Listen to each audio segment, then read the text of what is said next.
because it's always happening. You know, most of us haven't been in an anti-gravity chamber, so we don't have a sense of what it would be like to be free from gravity.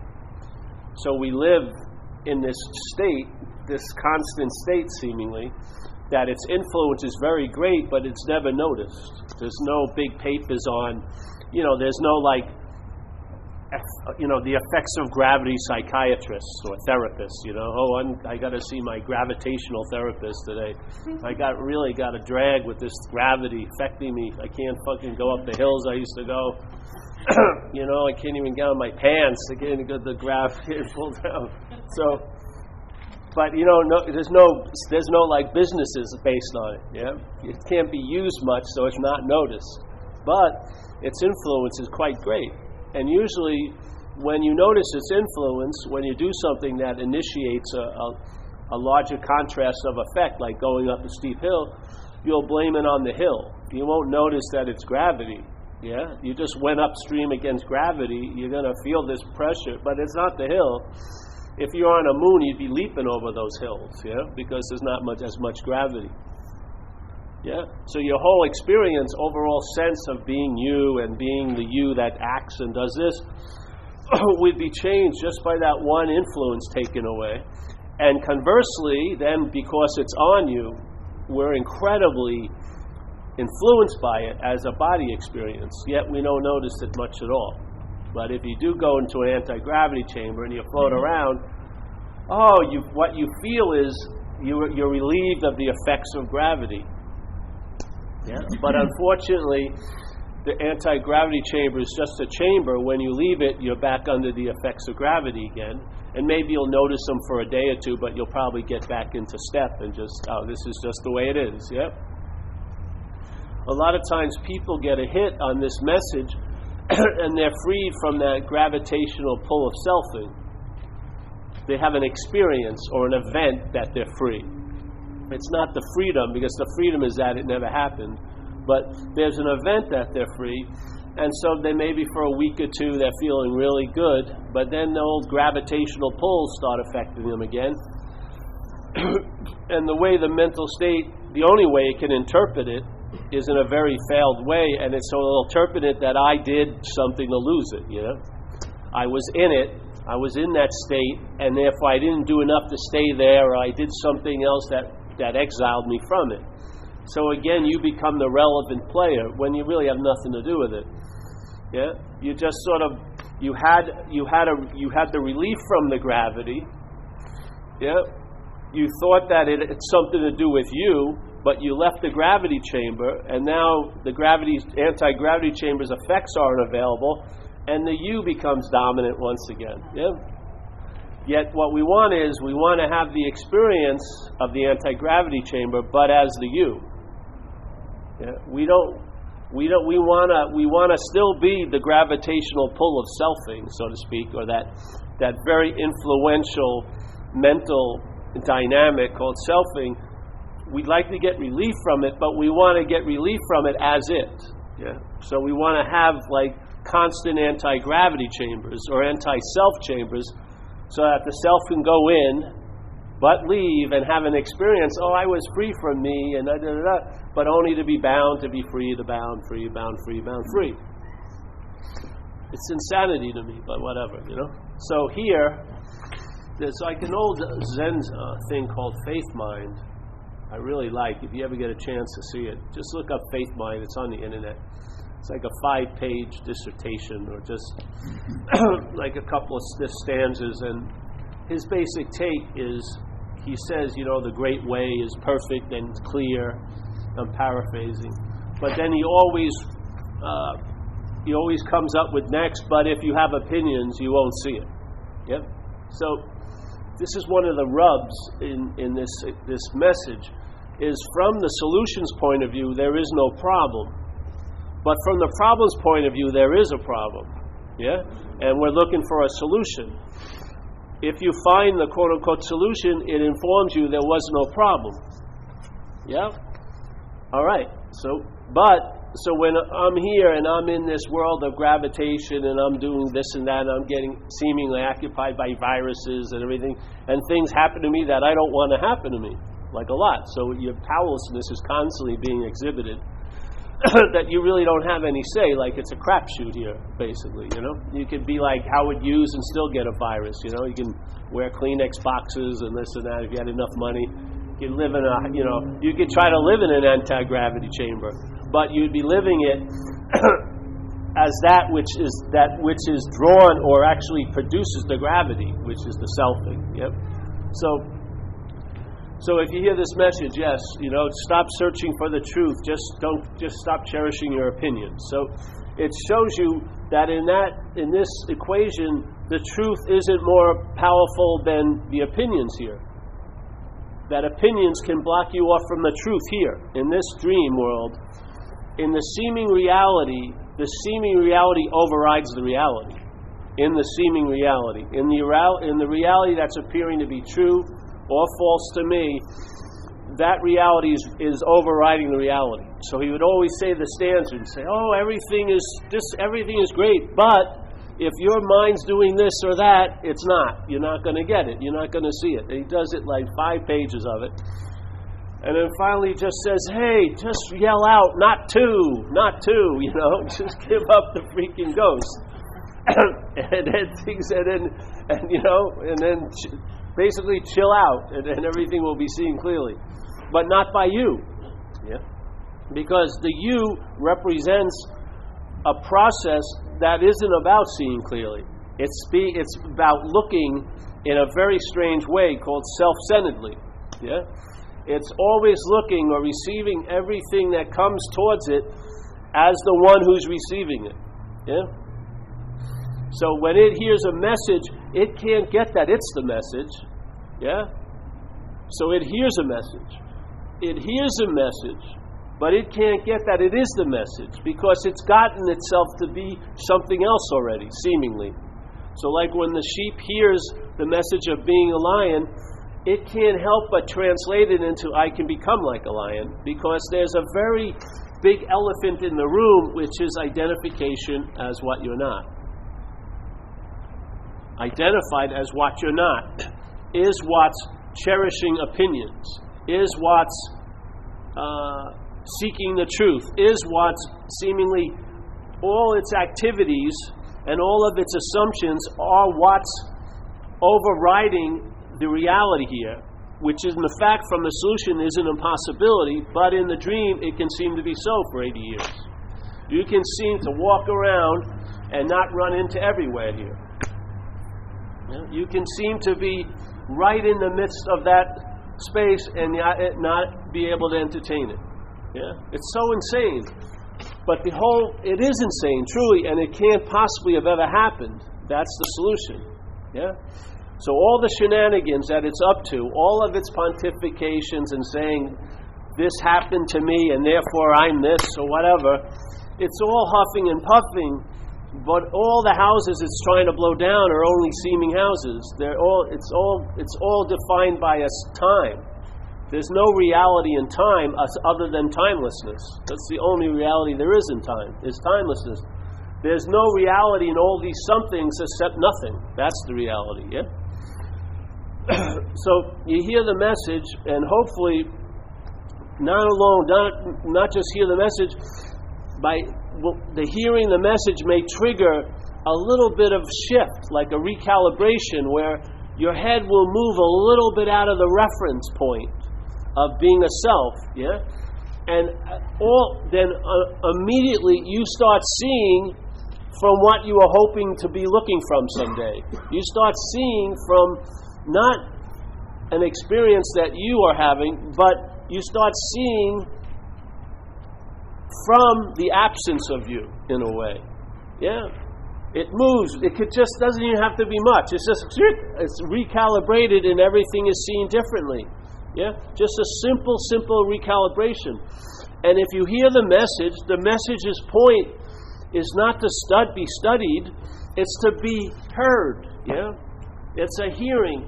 And then the mind gets it, and the mind will make up what it wants out of it. It can make it to be everything in a split second, or it may want to play it out in time, where the sense of freedom from self will seem to be growing, deepening.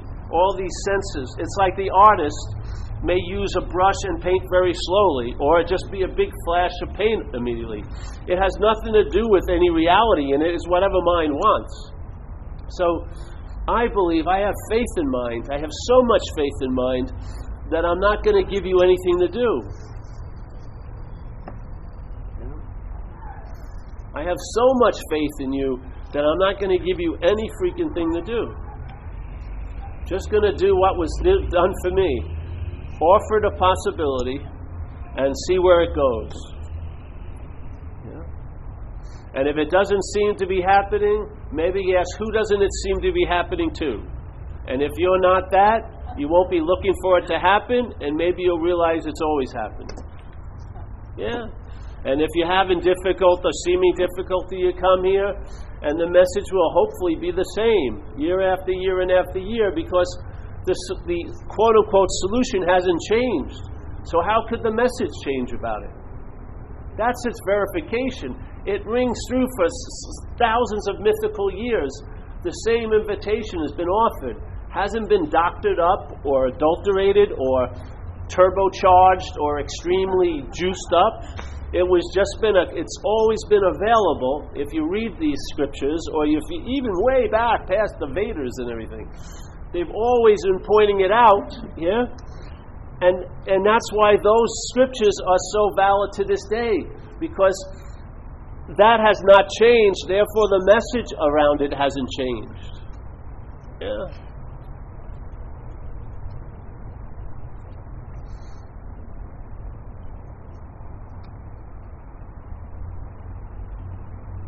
Have you ever had something that really bothered you and then it stops? Doesn't it feel like it never even happened after it stops? As soon as you move out of it, it's like you were never in it. That's exactly what it's like here. Just because this seems to have more time and more quote-unquote reality, because it's just dragging on seemingly, and it seems to be happening to one fixed reference, Paul, but this fixed reference, even what's claiming to be it, the body, sure looks different than the Paul that was 1 year old, and I think it looks a whole lot different right now than the Paul I was when I was 30. So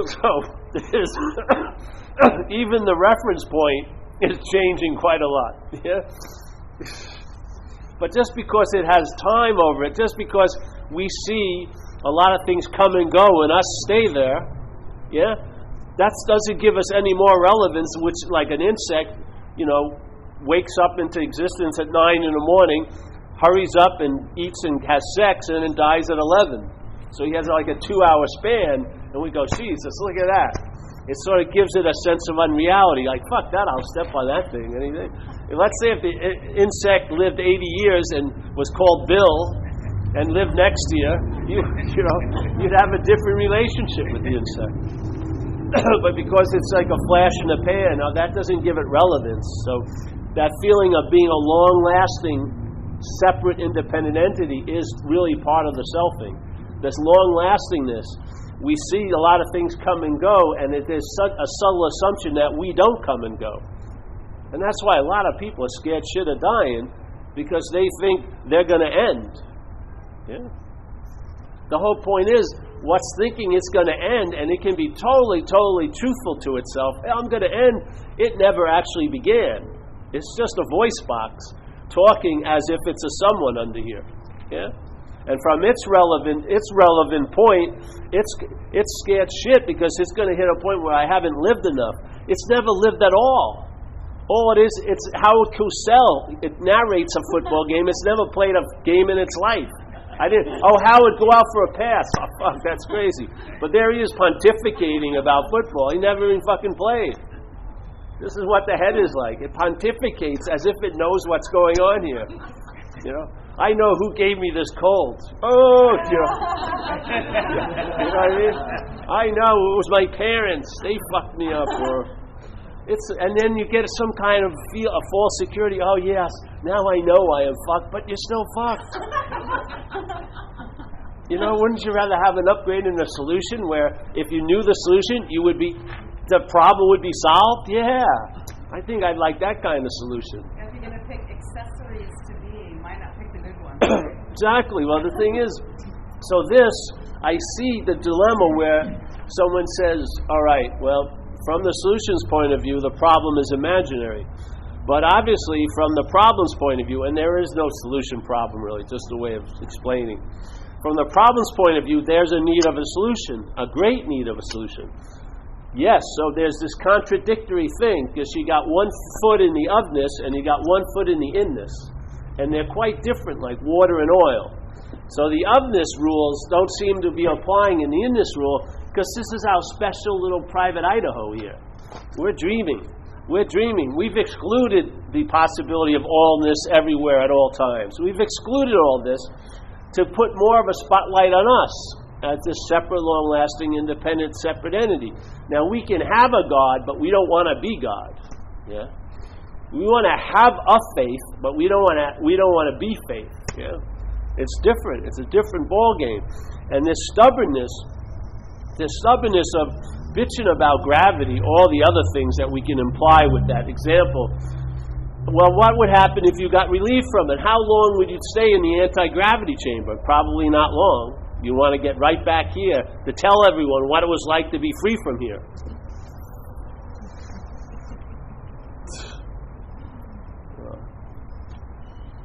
It's a simple message. I have total faith. I have total faith in mind. I do. I really, really believe when this comes seemingly to an end, it will be like there will be no one there to notice if it ended. There will be no recollection that it ever freaking happened. Yeah. Just because it seems to have more time than other things, the same quality when you get rid of something or you get freed from something and you feel like, in a day, I never even had that cold in a way. It's just like a vague story. But while its influence is there, you would do almost anything to get relief from it. Well, just entertain the possibility that that's what it's like. Once you see that you're not the dreamt object, then you have a way to travel here as the dreamt object, which I call, it stabilizes into a long drawn-out story of traveling lighter. Yes, and I found, what more do you want in here? In this experiential level, to me, the greatest gift of all would be an ability to travel lighter through whatever this thing has in store for me. Yes? Not trying to make, everything great, and because that doesn't work out, because we're dealing with a split mind dreaming. The mind is dreaming in a certain way that it has to have two sides of every coin in this realm. Yeah? So there's love and hate, faith and fear. There's always going to be a contradiction. And there's no way you can cut. No matter how many times you slice that coin, there's still going to be two sides of it. You're never going to be able to get to it where there's only one side. Yeah? It's an impossibility. So that's just magical thinking. But to travel lighter over whatever life has in store for you, that's incredibly pragmatic. Yeah? And the greatest way I found was by entertaining the possibility you may not be that which is assuming itself to be you. That's all. You'll have immunity to thoughts. You'll have immunity to the past and the future because they're brought to you by thoughts. You'll have an immunity that will build up, and you'll be here because you realize you can't be anywhere else. So you're not making effort to be present. You know what I mean? I don't have exercises, we're going to sit down with each other and we're going to look at each other for 10 minutes. Just stare at each other. Oh, great, as an experience. But how many people are going to do that during the day? On the street? Oh, let's feel like we're here. Fuck, just know you're here. Know you can't be anywhere else. And then it won't be based on a feeling. It'll be a fact. A fact. You're here. End of story. Get on with it. A fact. What you're thinking about is not happening. A fact. Yeah? Fact. Then you start seeing blue is blue and red and green. You get a clarity that you can't buy at any fucking retreat. It's not an experience. It's past the experience. It's an overallness. Yeah? It will influence your experiences, but it can't be experienced. That's the value of it. Yeah? Because if something can be experienced, it's going to come and go. Yeah? If it can be an experience, then it's an object of experience, and then it's defined by rules that it's coming and going. If you had a constant experience, that wouldn't be an experience. Yes? If something was constantly going on, that's not an experience. An experience is, it wasn't happening, then it's happening, then it stops happening.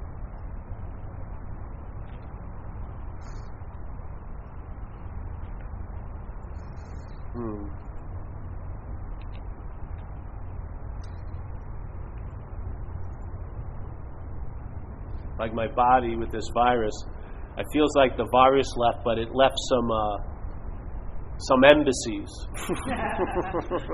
It's got some special ops going on in my chest and everything.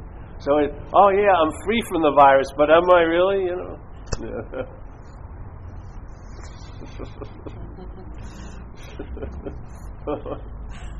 July 4th, free from the virus. Yes. I was at the retreat. I was free from the virus. Oh, yeah? Sure. It just went into hibernation until you got out of the retreat. It was waiting for you. The solution can't be an experience or it will come and go. Yeah? And its coming and going will just reaffirm the false idea that you're the thing that stays. Yeah? That's why this doesn't mind experiences, because it will outweigh experiences. An experience of bliss isn't going to last for 10 years usually. And then the story you were there before the bliss happened, you were there the whole time having the bliss, and now you're there after the bliss stops.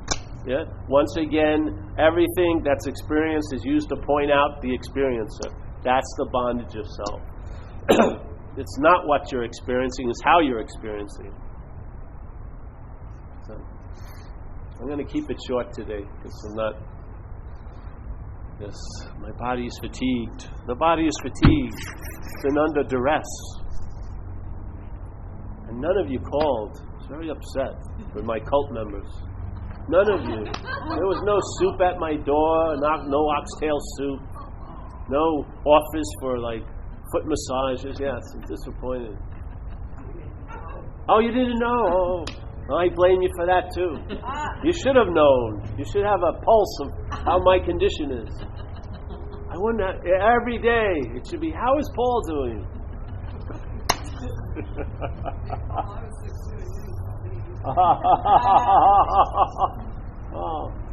But who was sick first? See, I was sick before you were sick. Therefore, that's why I didn't call you. And if you would have called me, you probably wouldn't have gotten sick. See? There you go. Any questions today? Did I get it a little bit across, I hope?